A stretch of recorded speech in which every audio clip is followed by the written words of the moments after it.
Please ভিডিওটা একটু দেখেন। এই সবাই প্লেট দাও। ভাই আজকে আপনি বন্টন করে দিবেন? হ্যাঁ আজকে হুজুর আমাকে দায়িত্ব দিয়েছে, দাও তোমার প্লেট দাও। 1 পিস গোস্ত, 3 পিস আলু।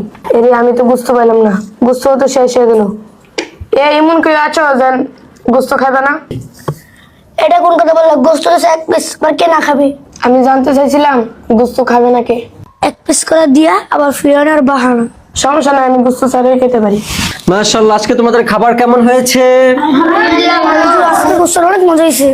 কি রে, তোমার গোস্ত কোথায়?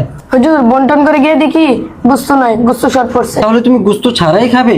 জি হুজুর, গোস্ত ছাড়াই খেতে হবে, গোস্ত তো আর নেই। গোস্ত নিয়ে তোমার রাগ হচ্ছে না? জি না হুজুর, রাগ হওয়ার তো কিছু নাই, গোস্ত শর্ট পড়ছে আর হয়তো গোস্ত আজ রিজিকে নেই। আমি তো মনে করেছি তুমি তোমার নিজেরটা রেখে তারপর অন্যদেরকে বন্টন করে দিবে। হুজুর তাহলে কি এটা ইনসাফ হলো? মাশাআল্লাহ, আজকে পরীক্ষায় তুমি বিজয়ী হয়েছো। এই নাও তোমার গোস্ত। আজকে থেকে তুমি সবসময় বন্টন করে দিবে, ঠিক আছে? দায়িত্ব মানে শুধু কাজ নয়, সততার পরীক্ষা। সত্যিকারের ন্যায় বিচার শুরু হয় নিজের প্লেট থেকেই।